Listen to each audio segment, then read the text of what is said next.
disappearance of Alice Parsons from Long Island in 1937 was major news. There was no real doubt that she had been murdered, and no real doubt either who her murderers were. But proving it was a different matter.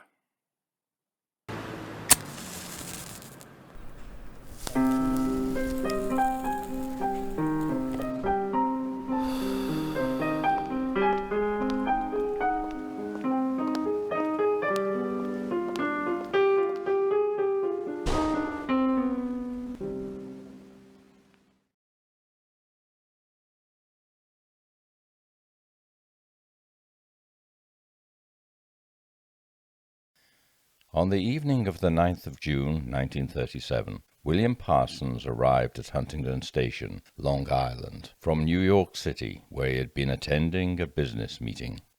His wife Alice was due to collect him from the station, but didn't turn up, so he caught another train to St. James's Station, which was nearer to his home. From here he took a cab home to Long Meadow Farm in Stony Brook, which he shared with his wife and their housekeeper Anna, and the housekeeper's 11-year-old son, Roy.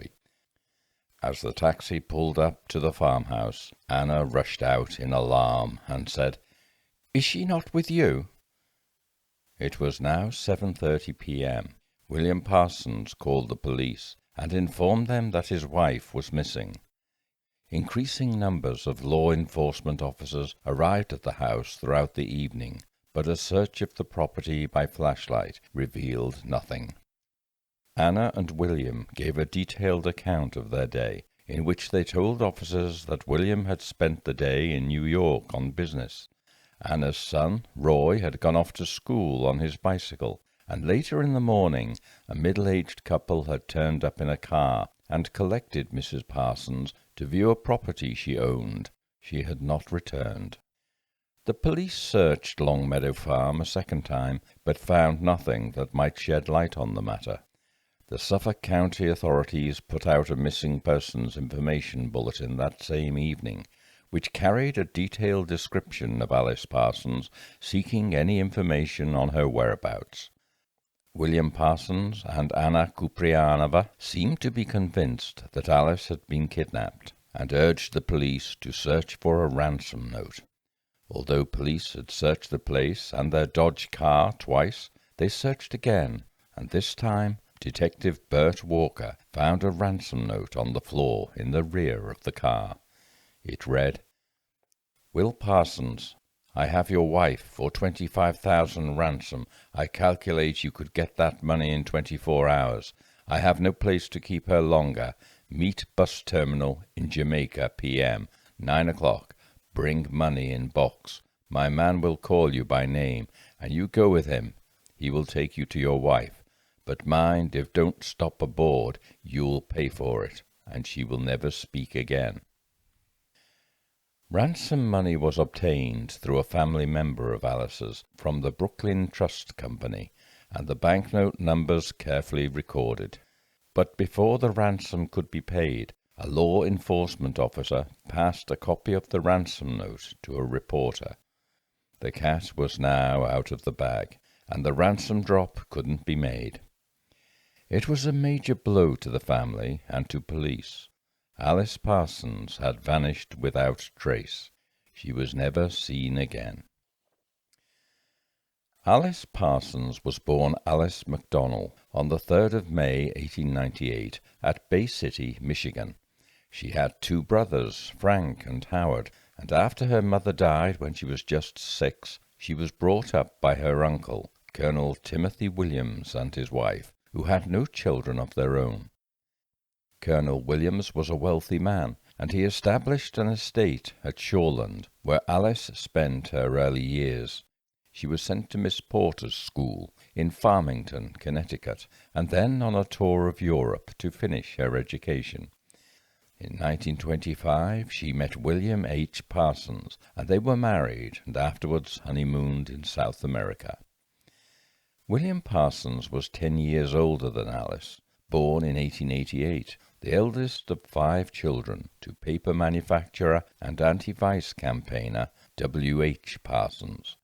He graduated from Yale and served as a lieutenant in the U.S. Navy in 1917 and 1918, afterwards joining his father's paper firm, working as the company's London representative between 1923 and 1925. William left his father's employment in 1927, and he and his wife bought the 22-acre Long Meadow Farm at Stony Brook in 1928. Alice's uncle, Colonel Timothy, held the mortgage for the property of $10,500, and when he died in 1932, this passed first to his wife and then to his sister, Bessie, who was especially close to Alice. Various complex financial bequests came to Alice following the deaths of her uncle and aunt. She had $37,000 outright, an $82,500 share in the Shorelands estate, and an $8,000 stake in a property known as Sammy's Place. A total of $127,500. That's about $2.9 million in 2025. The major part of this was tied up in property, but generated considerable income. She was undoubtedly a wealthy woman. William, although often thought to be wealthy himself and often described as such, had little money of his own and was largely dependent on his wife by 1937. The farm was not a great success. The couple bred poultry and pigeons, specializing in producing squab paste, a kind of pigeon meat paste, which they prepared at their farm and sold. It was a cottage industry, really, and an FBI investigator characterized the business as a hobby run by William with his rich wife's money. Personally, too, their lives were disappointing. Both wanted children, but expensive medical treatments didn't help. It was not to be. Their lives brightened, though, when they took on a Russian housekeeper called Anna Kupryanova in 1931, and her then 5-year-old son, Roy. Anna was born Anna Shishkova in Yalta, Crimea, in the Russian Empire in 1901. Although little is known of her background, she married Alexander Kupryanov at Novorossiysk in 1919. The couple moving to Yugoslavia as refugees in the wake of the turmoil caused by the Russian Revolution. They had a daughter who died in infancy, after which Alexander traveled to the U.S. to find work, and Anna sailed on the SS Aquitania to join him in 1924. But she was not granted entry and spent the next 2 years living in parts of West London. How exactly is unclear, but in early 1926 she took up with an Indian economics student called Hans Soni. A son was born in 1926 whom she called Roy Soni. She wrote a long letter to her husband at this time, admitting to him that she had strayed and requesting a divorce. Hans Soni returned to India, and Anna fell on hard times. She obtained a visa, and she and her son Roy arrived at Ellis Island, New York, in June of 1930. Her ex-husband, Alexander, gave her money to establish a boarding house in Bridgeport, Connecticut, and after it failed, she moved with Roy to New York, where she found employment as a housekeeper. Just a year later, in 1931, she became housekeeper at Long Meadow Farm. She had landed on her feet. William and Alice doted on her son, Roy, and treated him as their own. Anna took over the running of the household and quickly came to eclipse Alice Parsons in most departments and dominated the husband, William. The relationship between the three was distinctly odd, and William's relationship with the housekeeper did not seem proper to their acquaintances and neighbours. The husband and housekeeper were seen too often together, as equals, and worse was suspected. And when, in 1936, she changed her name from Anna Kupryanova to Anna Parsons, the people of Stony Brook and both families of the married couple were profoundly shocked. There were now 2 Mrs Parsons at Long Meadow Farm. The investigation into Alice's disappearance was a muddled and fractious affair. There were 4 agencies of U.S. law enforcement involved: Brookhaven Police Department, Suffolk County Police, New York State Police, and the FBI. A meeting took place to resolve this, and it was agreed the FBI would lead in the case. J. Edgar Hoover appointed a man he trusted, Special Agent E.J. Connolly, to take charge. In the space of just a few days, William Parsons and Anna Kupryanova had been interviewed no less than 8 times. Theirs was a strange story. At 6:30 a.m., William had fed the poultry on the farm, and then he, Anna, his wife Alice, and 11-year-old Roy had breakfast together. At 7:30 a.m., William and his wife Alice drove to St. James's train station, 10 minutes away. Parsons entered the station and bought a ticket to New York, and then went into a stationer's to buy a copy of the New York Times. He said he saw 3 rough-looking men in the stationer's, and returned to the car where he and his wife sat chatting until the Long Island train arrived at 7:46 a.m. He then caught the train to New York City. Alice drove back to Long Meadow Farm, and as she entered the drive she waved at Roy, who was leaving early for school on his bicycle. She then parked the Dodge at the rear of the house, and she and Anna began to attend to the household work. At 10:55 a.m., Cox's garbage truck arrived and collected their trash from the back door. Anna handed the men a box of feathers she had gathered from the basement, while Alice held the door open for her. The truck then left.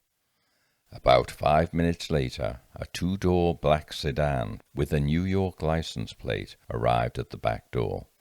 Anna saw that a woman was in the front passenger seat. She was about 45, heavily built, had a round face, a large bust, and wore a blue dress and low-crowned straw hat. At the steering wheel was a long-faced man of about 35, with sallow complexion, wearing a grey suit and felt hat.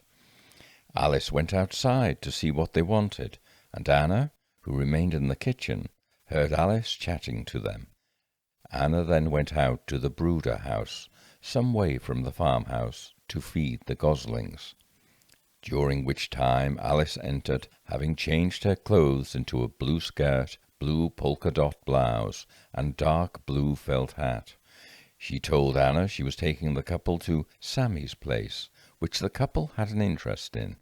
She said she would return for lunch. Several minutes later, Anna returned to the house, catching sight of the black sedan drawing out of the driveway. According to Anna, it would now have been approximately 11:15 a.m. This was the last she saw of her. At 11:30 a.m., the station master from Stony Brook rang to say that a farm vehicle William had ordered had arrived, and a local butcher rang to inquire if the Parsons had any squabs for sale. Anna had lunch alone, repaired dresses, and took delivery of a gas cylinder during the afternoon. A woman also called to see Alice, and Anna told her she was out. At 5:30 p.m., 11-year-old Roy arrived home from school. This was how Anna accounted for the day on which Alice Parsons disappeared. Meanwhile, having caught the 7:46 a.m. train to New York City, William Parsons alighted at Pennsylvania Station, visited a shoeshine stall there, and went to Rogers Peet clothing store on 36th Street and Broadway, where he bought a belt and charged this to his account. He then visited Macy's and bought moth repellent, a pair of shoes, and a quiver of arrows for Roy's birthday in 3 days' time. He also went to Brook Brothers on Madison Avenue and bought trousers at F.R. Tripler & Co. nearby. After this, he walked to Grand Central Palace, located between 46th and 47th Streets, where he had his meeting with the Makarov Company. This lasted for an hour, between 11:30 and 12:30, after which William had lunch at Longchamp Restaurant at the Channon Building at Lexington and 42nd Street. His day wasn't over. He then called again at Tripler's to ask them to hold his trousers for a week. He would collect them then. Next he took the subway and called at Porter and Brooks Printers in Hudson Street, where he discussed a printing job, and it was arranged for them to mail him a quote. Sometime between 3 and 3:30 p.m. William called and cancelled his order for trousers. Then he phoned a distribution company from the Biltmore Hotel before returning to Macy's to view a hammock he had looked at in the morning, had a couple of beers at the Pennsylvania Hotel, finally catching the 4:37 p.m. train for Huntingdon. It was 5:45 p.m. when William Parsons arrived at Huntingdon Station. He awaited his wife, who was due to collect him there. Asked why she was to meet him at Huntingdon rather than the much closer St. James's Station, he said he enjoyed the longer drive.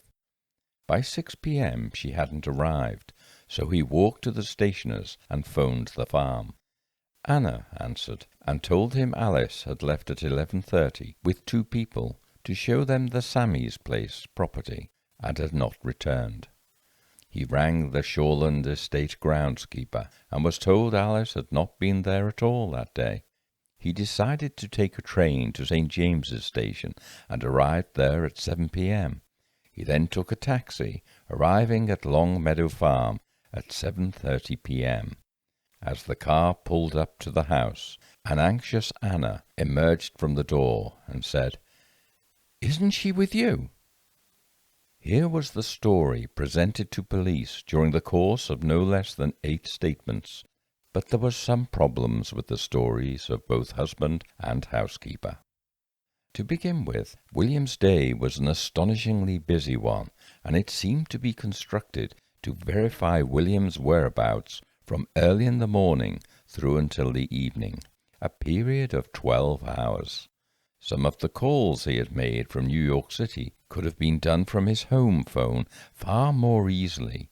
His purchase of a belt placed to his account, and then of trousers, returning to the store to indicate he would collect them the following week, then calling to cancel the order entirely, seemed designed to increase his conspicuousness. His calling at 2 different Long Island stations also seemed contrived to lengthen his day and provide an account of his movements. But Anna Kupryanovva's account was even more problematic. She claimed that when Alice returned from the station that morning, she had parked her car at the rear of the house, where it had remained all day. But one of the garbage men told police that when they called at the house, it was parked in the garage, and they could not have gained access to the house if it had been parked at the rear. The man also said that he normally went into the kitchen and emptied a pedal-operated bin for the household, but on this occasion the rubbish had been emptied into a bin outside the rear door, something which had never happened before. He said that when Anna gave him the box of feathers, no one was holding the basement door open for her. She was quite alone. Alice was not there. And finally, he said that they had called for the trash at 9:30 a.m. prompt, as always, not at 10:55, as Anna claimed. This discrepancy was considerable. This was enough to set alarm bells ringing, but there was more. Officers heard local gossip concerning the household arrangements in which the 3 lived together, both women calling themselves Mrs Parsons. When asked whether Anna could drive, William said she couldn't. But several people told police that they had seen Anna driving the car. A relative of William's informed them Anna sometimes drove Roy to school, and it was learned that Anna had passed her driving test in New York in 1933. When Lieutenant Stacy Wilson, the first policeman on the scene, had arrived, he had noticed a chloroform bottle labeled Kane's Drugstore, Port Jefferson, chloroform. Later it had disappeared, and when asked about it, neither Anna nor William professed to know anything about it. But Stacy Wilson had noted the label. FBI agents visited Kane's drugstore in Port Jefferson, and the owner, Harry Kane, had recorded the purchase on the 24th of May. It had been purchased by William Parsons.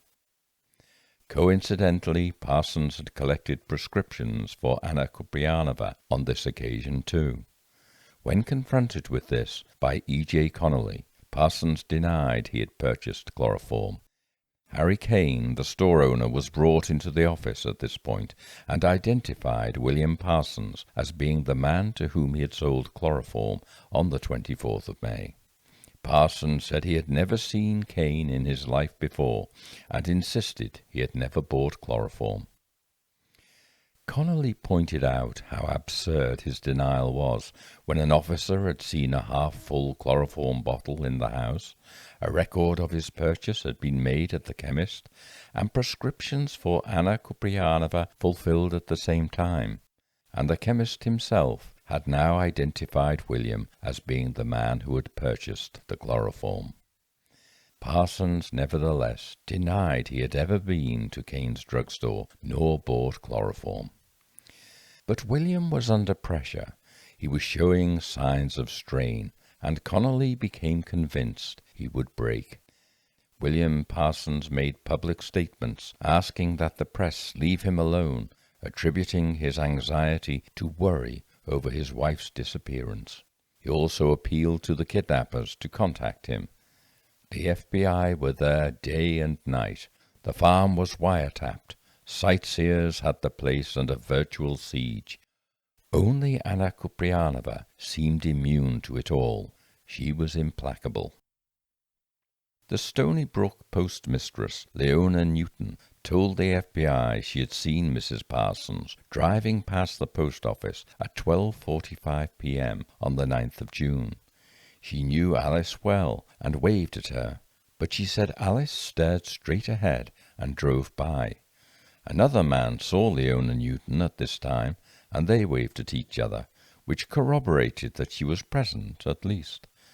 But although she picked out the Dodge car at the time, she was uncertain about its color, which diminished her account somewhat.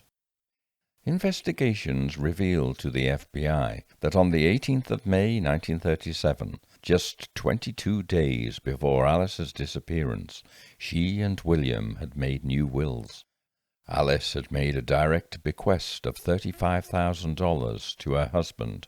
That's $800,000 in 2025, and $10,000 to Anna Kupryanova, about $220,000 in 2025, in the event of her death.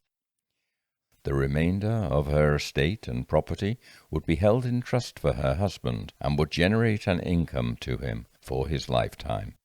2/3 of the various other streams of income would pass to Roy, and the remainder to her nieces and nephews.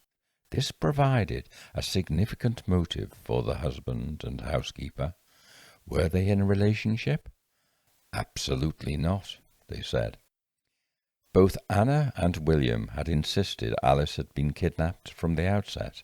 When this had first been mentioned to Lieutenant Stacy Wilson, he had been surprised and inquired why they thought this, rather than that she had become ill or something of this kind. Anna said Alice was a wealthy woman, and she had exhorted detectives to look outside the house for a ransom note. It was the third search which discovered the note in the Dodge. It was curious. Why would kidnappers conceal the note on the floor of the Dodge? It would be imperative to them for it to be discovered as soon as possible, since their objective was money. It also seemed to detectives that the note had not been there during the first two searches. Someone had placed it there subsequently. Only William, Anna, or Roy could have done so. The ransom note itself was sent to the FBI Forensics Lab in Washington, D.C., and it was found that the handwriting bore similarities to that of Anna. An independent handwriting expert, the foremost expert in the U.S. at this time, Albert Sherman Osborne, was consulted, and he concluded that the handwriting was indeed that of Anna Kupryanova. The notepaper had part of a watermark visible, which constituted the logo Chromicon USA. It was sold at only 10 Woolworth stores in the U.S., including a store in Patchogue, Long Island. A drawing of an aeroplane by Roy was discovered between the pages of a book in his bedroom. It was the same paper as the ransom note. Anna admitted that she had purchased paper from the Patchogue Woolworth store, but denied the ransom note was hers. It was further noted by FBI agents that whenever she spoke of Alice, Anna spoke in the past tense. Was this simply a linguistic peculiarity of a non-native English speaker, or something more sinister? William Parsons insisted that there were no arguments between himself and his wife. They lived happily, and he denied repeatedly that there was or had ever been anything improper between himself and Anna Kupryanova. Anna was equally adamant about this. But searching the cesspits on the property, FBI agents found a great quantity of condoms. It seemed an odd thing for a couple who could not conceive to use. William, who was a nervous man, occasionally let his guard down, though. He let it slip during one interview that Alice sometimes had not spoken to him for as long as half a day over the past 6 or 8 weeks. On one occasion he said, "Well, I will be truthful with you. My wife has remonstrated with me about Anna. She said Anna always seems to favour me." Amongst the claims Anna Kupryanova made was one that her husband had died in 1923, 1924, or 1926 in various circumstances. However, Alexander Kupryanov was found, very much alive, working as an engineer in the U.S., and he told the FBI he had been in touch with Anna in 1930. He had no idea whose son Roy was. Hans Sony was also found, now an economics professor in India. He said that although his name was on Roy's birth certificate, he had neither married Anna nor was he Roy's father. She had liaisons with many men at the time, according to him.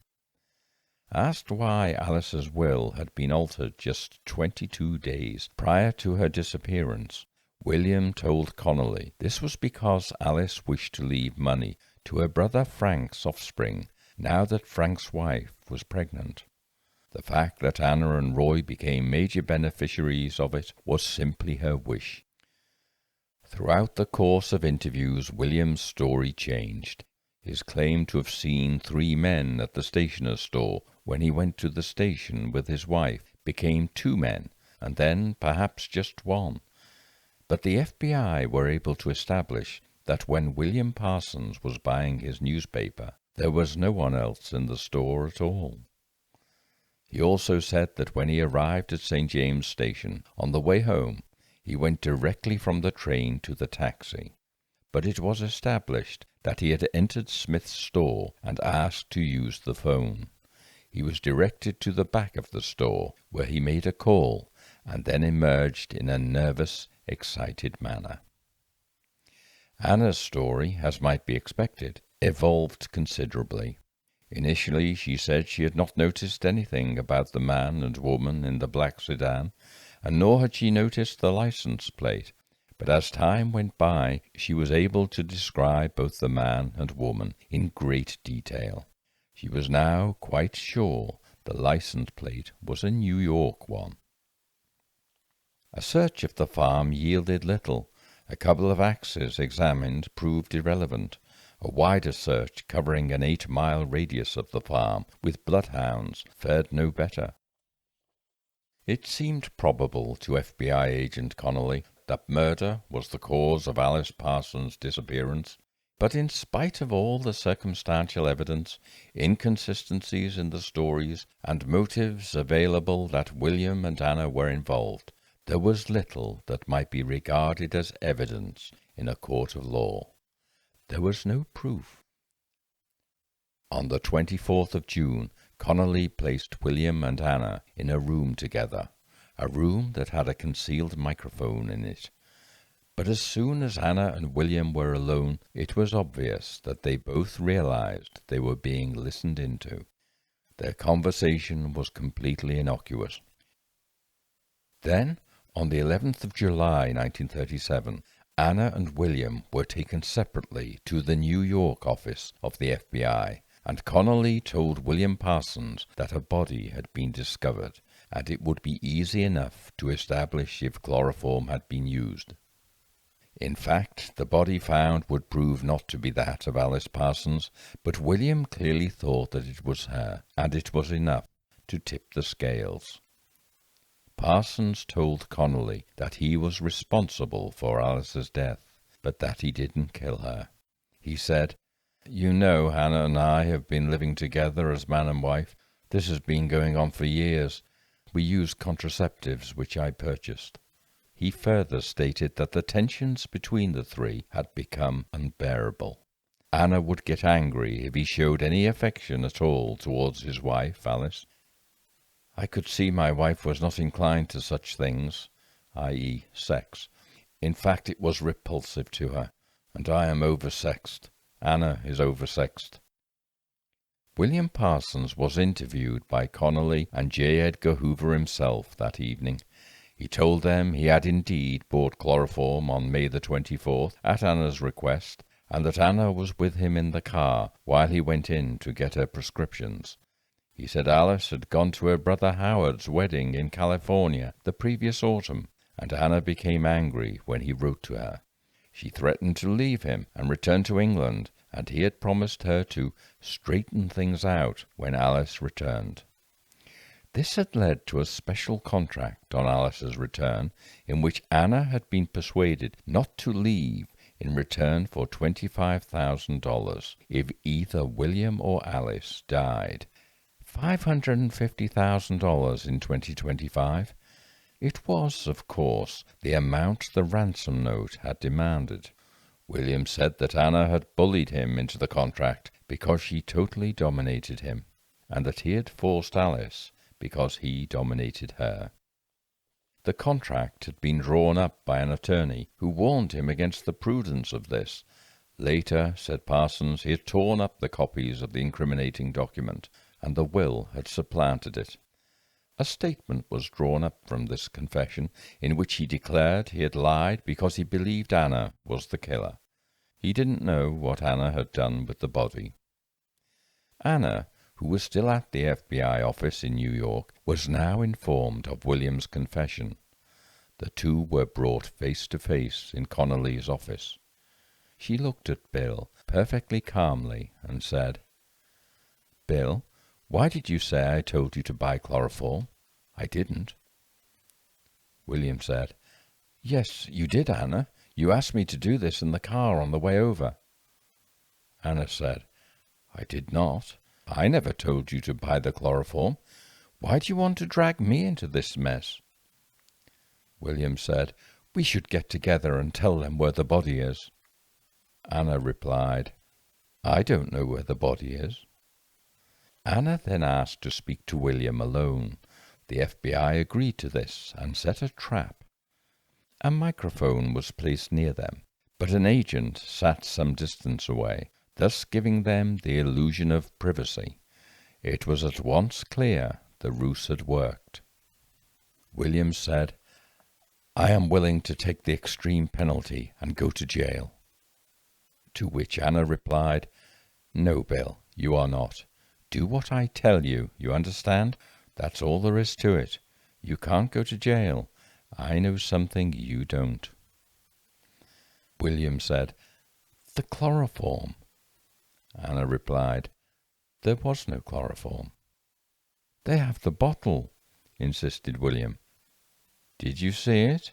asked Anna. "Well, I didn't see it, but they got it." "They don't have it," Anna told him, "because I destroyed it." "I am guilty, not you," said William. "It is obvious I did it because I did do it." "Bill," said Anna firmly, "you didn't do it because there is no body." "Don't say that. Alice didn't go into thin air. Tell me what happened." Anna replied, "I didn't murder her. You know it. What have you done with the body? There is no body. Where is she? Demanded William.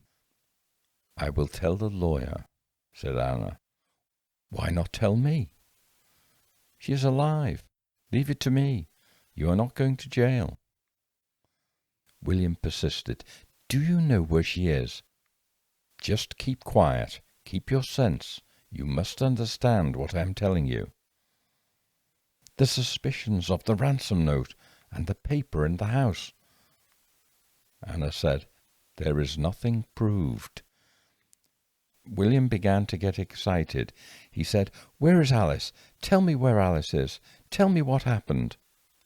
Anna said, If you're going to shout like this, we can't talk. There is nothing to it. She went with those people. Who were they?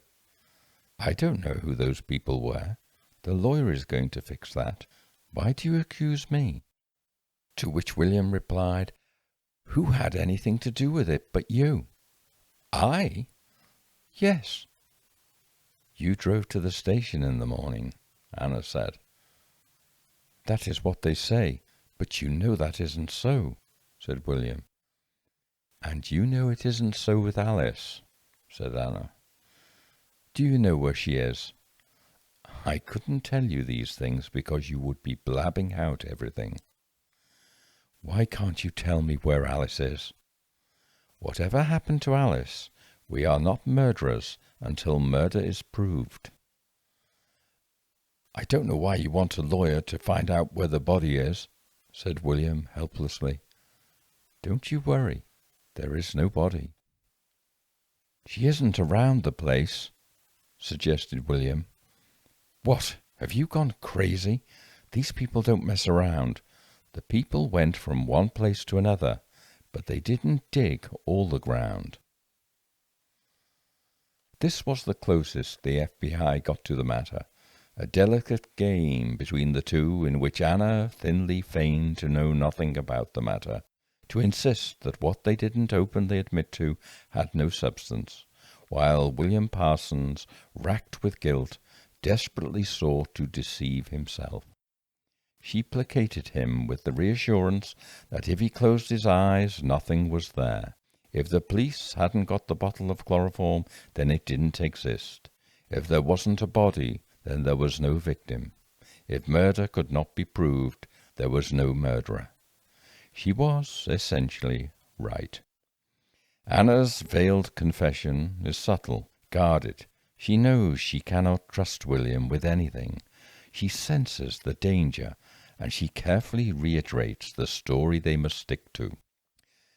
Days later, the drawbridge was finally raised on this tantalizing insight into what had happened.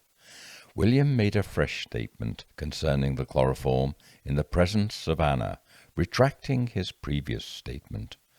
Anna then informed Connolly they would be leaving Stony Brook. A strange subterfuge was commenced, with a desperate but crafty Connolly sending fake letters purporting to be from the kidnappers, in the hopes of enticing Anna into indicating where Alice was buried. It worked only to the extent that Anna was inveigled into writing a fake letter of her own. In this she indicated that Alice's body had been destroyed. No more. The FBI were able to identify the pages of the letter as having come from Anna because Connolly had supplied the pages to her, marked with invisible ink, in the hope she would use them. She did, but the only thing this proved was that Anna was attempting to have Alice declared dead, so that she could collect the inheritance in the will. It didn't reveal the whereabouts of Alice's body, still less that Anna had murdered her. It was the end of the road for the FBI. Although new searches for Alice's body were undertaken, nothing came of them. Alice's aunt, Bessie Williams, and her brothers Frank and Howard, quite convinced that the couple had murdered Alice, were determined to do everything possible to prevent William Parsons and Anna getting their hands on Alice's inheritance. They intimated to the press that although the statutory 7 years' absence of Alice would lead to a legal presumption of her death, they would seek to extend this by whatever means possible. In the end, a settlement was reached which largely benefited 12-year-old Roy. It is abundantly clear that Alice Parsons was murdered on or about the morning of the 9th of June 1937. Since the accounts of her movements are entirely dependent on 3 people, William, Anna, and Roy, it is possible she died earlier. The last time she was seen by anyone other than these 3 people was on the previous day, the 8th of June. But the fact of the car being in the garage, with the door open, suggests something was amiss that morning of the 9th of June, and the kitchen trash having already been placed in a single can outside awaiting Cox's garbage truck, thus removing the necessity of the men entering the kitchen, suggests that they were not to see the inside of the house. There is a further indication that something was amiss that morning. In the recorded conversation between Anna and William at FBI headquarters on the 11th of July, a cryptic exchange suggests this. William says, "Who had anything to do with it but you?" To which Anna replies, "You drove to the station." And William says, "So they say, but you know that isn't so." This is important. What does it mean? William Parsons cannot be denying that he drove to the station because the police were able to confirm from various sources that he caught the train that morning at 7:46. He must have driven there in the car, and someone must have driven the car back to Meadow Farm. This exchange can mean only one thing, that Alice was not in the car with William and did not drive the Dodge home afterwards. Someone else drove it back. That person must have been Anna Kupryanova, and this conclusion is reinforced by the insistence of both that Anna could not drive. This insistence was taken by Connolly to be motivated by the desire to prove Anna could not have disposed of Alice's body during the day. That may be true, but it had a further purpose, to give reassurance that all was normal when William Parsons commenced his alibi at 7:46 a.m. That Alice was with him in the car, all was well between husband and wife, and he left her alive and well. The subtle insinuation of Anna in the context of the exchange in which William stated, "Who but you had anything to do with this?" is her telling rejoinder, "You drove to the station." Alice is there with him in the car by implication. "So they say, but you know that isn't so," he replies. His negation of fact has proved her point. This is our story, and it must remain intact in all respects, by both of us. The busy and fully documented day of William had begun. It has the familiar look of being a constructed alibi in providing a perfect audit trail of the time in which he was absent from the house. When he left the house, Alice was alive. When he returned, she was missing. That seemed indisputable. In fact, it is possible that Alice was already dead when William Parsons left the house that morning. Possible, but unlikely, because from the guarded conversations William and Anna had on the 11th of July, it is quite clear that William does not know exactly what happened. He understands that Alice is dead and knows that Anna has killed her, but he doesn't know in precise terms what happened, and nor does he know where her body is. This suggests that Alice was still alive that morning, and was probably killed soon after Roy had left for school. It is most unlikely that Roy saw Alice as he rode away for school.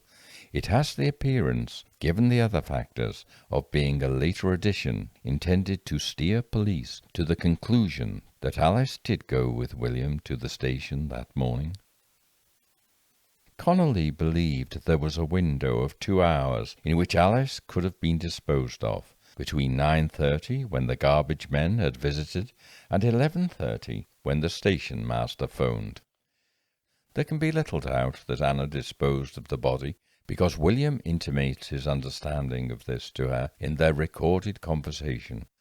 "Where is she? She isn't around the place," can only mean the farm. Anna exclaims in response to this, "What? Are you crazy? These people don't mess around."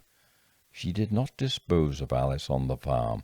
She fully understands that the police would find her there.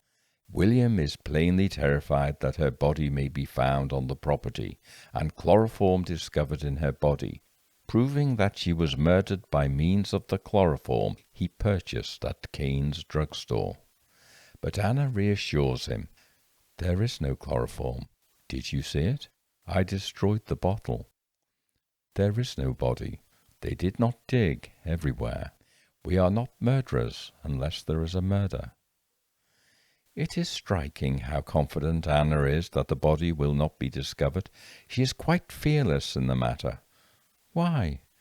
It is obvious the body cannot have been destroyed in such a short time by fire or quicklime, and it is clear that the body was not buried or concealed on or near to the farm property.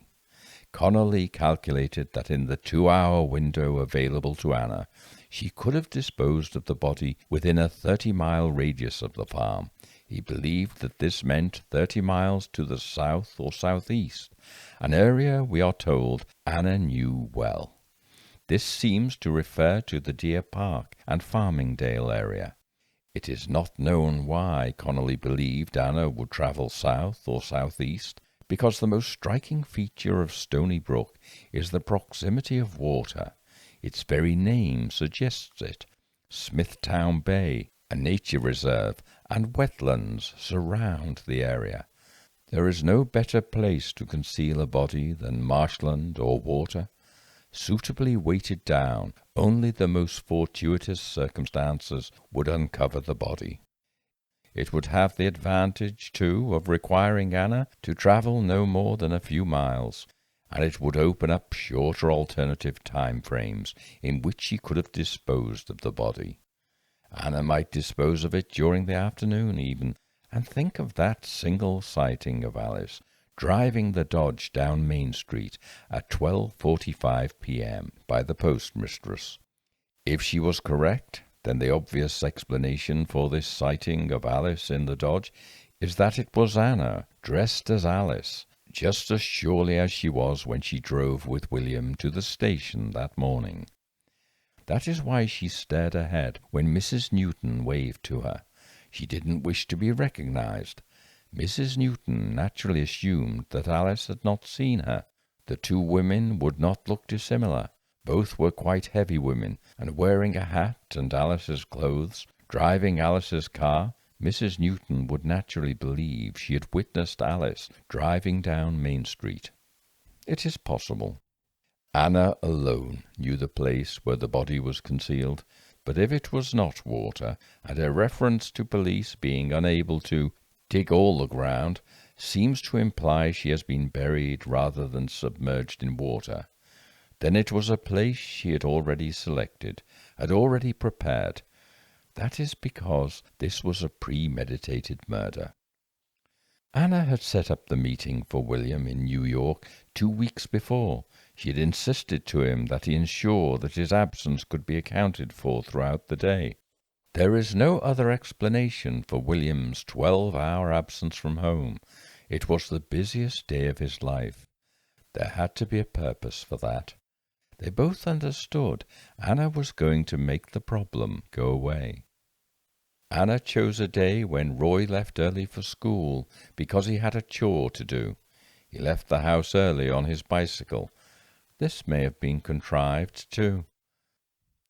It is impossible to know in precise terms what occurred in Stony Brook 88 years ago, but it seems to me that it was something like this. The most unwholesome relationship between these three people had unfolded upon Anna's arrival at Long Meadow Farm in 1931. As William told the FBI, his wife found sex repulsive.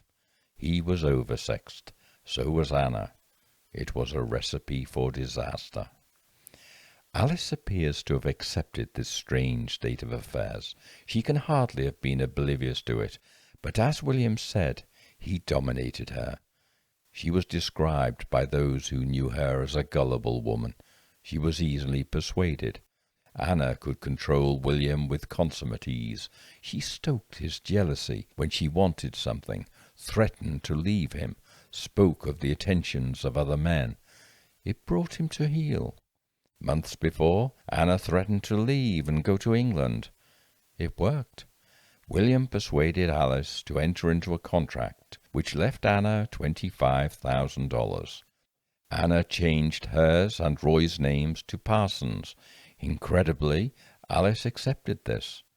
Things settled down for a while, but it could never last, because there were two Mrs Parsons where only one was required. And once the first Mrs Parsons had committed to large bequests to her husband and to the second Mrs Parsons, the removal of the first Mrs Parsons became a matter of logic. Anna had secured promises for the future, but sometimes the future needs to be given a shove. Anna knew William would never take the actions necessary to remove the first Mrs Parsons. William had no money to speak of in 1937. In the aftermath of Alice's death, he had to borrow money from his siblings to cover his legal fees. He was unable to make the repayments on the farm mortgage held by Bessie Williams, and she was considering foreclosure on it to discomfort him. She knew he and Anna were the killers of her beloved niece. William had probably pointed out to Anna that the money was Alice's, not his. They depended on her. Alice may have told her this too, as a means of keeping her rival in check. But it would only serve to remind Anna that Alice was the great obstacle to her plans. And Anna loathed Alice. She despised her for her stupidity, for her abundant wealth, her prim and passionless nature, and most of all because she was Mrs Parsons. William said that Alice often didn't speak to him for half a day due to her anger over Anna. It may be true, but Anna was the one who couldn't control her anger most of the time. She was the resentful one. In the previous 8 weeks things had got worse. William told Connolly this. Something was going to happen. Anna was nagging William, threatening him, coaxing him, sexually pandering to him, and bullying him on the matter. He prevaricated. At last she decided to do something about it herself. We can hear her authentic voice from the recording. "Just do what I tell you. I will take care of it." That is all she needed to tell William. He accepted it in the way he always did, by doing nothing, by closing his mind to the monstrous possibilities before him. The will was changed in May, 22 days before Alice's disappearance. The ducks were in a row. William took Anna to fetch her medical prescriptions in Kane's drugstore. On the way over, she told him to get some chloroform. Did he know? Yes, but he'd have closed his mind to it. He was such a man. William Parsons was not a man who needed a good explanation, or even a believable one. Any explanation would do. He would accept it because he wanted to believe it. Anna knew what the chloroform was for. At this time, too, Anna began to set up a meeting with a Russian company in New York, ostensibly to advise William on the squab paste business. It was hardly a business, and William Parsons was hardly a businessman. But that wasn't the point. Anna had the motive. She had the means in a 2-ounce bottle of chloroform. She was establishing the opportunity. At some point, she drove to a location she was familiar with and identified a place where she could safely dispose of the first Mrs. Parsons' body. Somewhere only she knew. She was quite aware that William could not be trusted with such knowledge. The less he knew, the better. The place she chose cannot have been too far from the road, because she needed to get the body from the car. Anna was a large and strong woman, 5 feet 8 and 160 pounds in 1926. But she cannot have moved Alice, who was only 5 foot 2 inches, but rather stout, very far from the car. On the morning of the New York visit, William knew something was going to happen. "I'll take care of it," she told him. He knew. It was in the gleam in her eyes that morning when they met his uncertain ones. She took him to the station, dressed in Alice's clothes, or dressed like Alice, because she wanted to ensure he went off with careful instructions. At St. James's Station, William purchased his ticket and then returned to the car. It was hardly necessary that he wait with his wife, but Anna was calling the shots. He went to buy a copy of the New York Times. There were no rough men in the newsagents, in fact no other customers at all. It was Anna's invention, a flourish to create an improbable menace lurking in the background.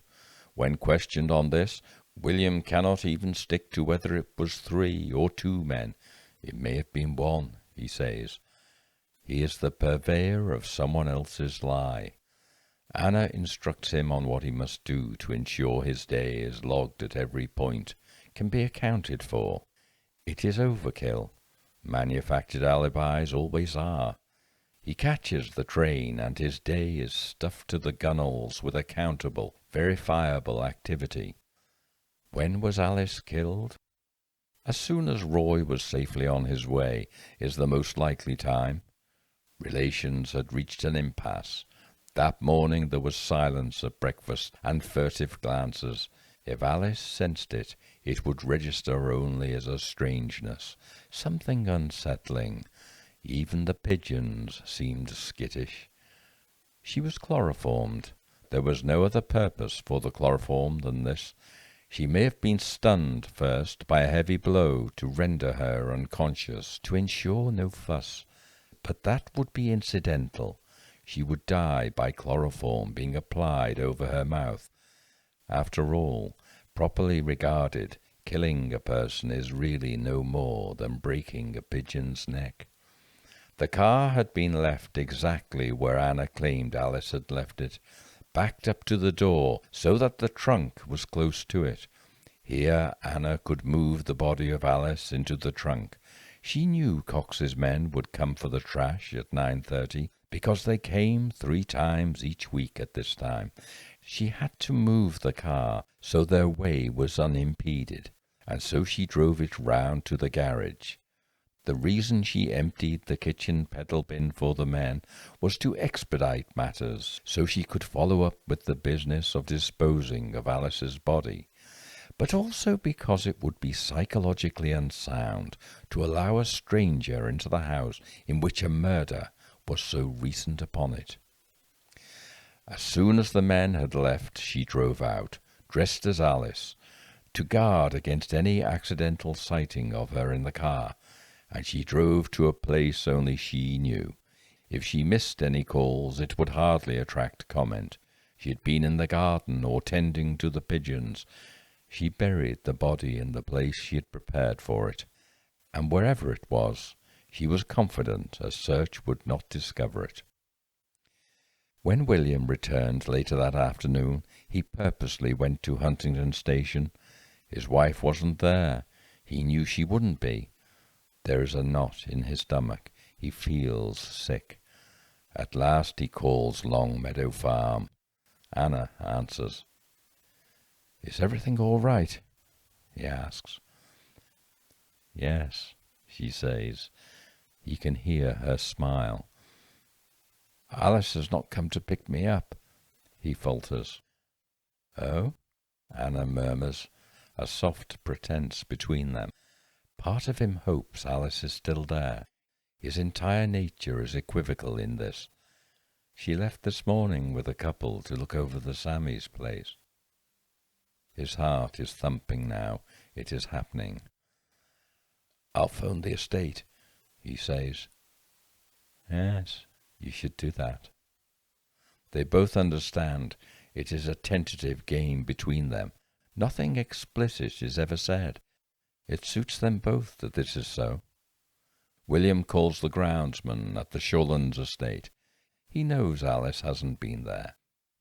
He catches the next train to St. James's Station. It seems a natural thing to do, given that his wife hasn't turned up. He must catch a taxi home, a short journey. But first he needs to ensure that Anna is waiting to complete the final scene. He goes into a stationer's and asks for a phone. He holds up a dime and signals.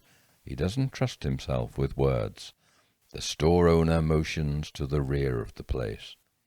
He calls Anna and tells her he will be home in 20 minutes. She is ready for her part. When he leaves the phone booth, he is excited, nervous. The drama has begun. He takes a taxi home, and as it pulls into the drive, Anna emerges. "Isn't she with you?" she calls out to him. "No," he exclaims. There is alarm in them both. The taxi driver notes this. He is intended to. Soon the police are involved, the FBI. A ransom note is discovered demanding $25,000, the exact amount Alice had contracted to Anna and Roy. William Parsons wilts under the strain, and he makes a half confession. Then he retracts it. The FBI have wiretap evidence. The evidence is enough for a prosecution, perhaps, but not a conviction. That judgment is made. It is a delicate balance. There is much for a jury to equivocate on. The paper link for the ransom note is not a proof. It is suggestive. The relationship between Anna and William is a proof. But of what? Marital infidelity? The change of name, the two Mrs Parsons, the altered will, the chloroform, a retracted confession, other circumstantial points, and a raft of lies told by both. It isn't enough to convict William Parsons and Anna Kupryanova, but it is enough for us to know, as rational human beings, that they got away with the murder of Alice Parsons in June 1937. The investigation ran out of steam, so did resources. William Parsons moved out to California and was joined there by Anna Kupryanova and her son Roy, where William began to take the necessary steps to adopt 12-year-old Roy, which occurred the following year in 1938. They settled at Carmel in California. William got a job selling paper stock. He married Anna Kupryanova in 1940. Alice was legally still alive then, though it was understood by all that she was dead. Roy would grow up to claim his inheritance, becoming an artist and gallery owner in Dallas, Texas. William Parsons died in California in 1962 at the age of 74, after which Anna moved to Dallas to be near her son and his family.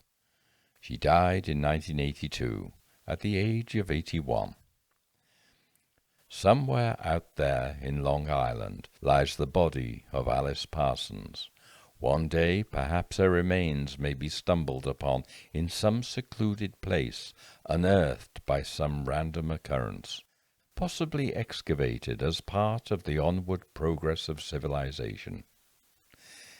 It will bring a measure of peace at last to Alice Parsons, who was murdered on the 9th of June, 1937.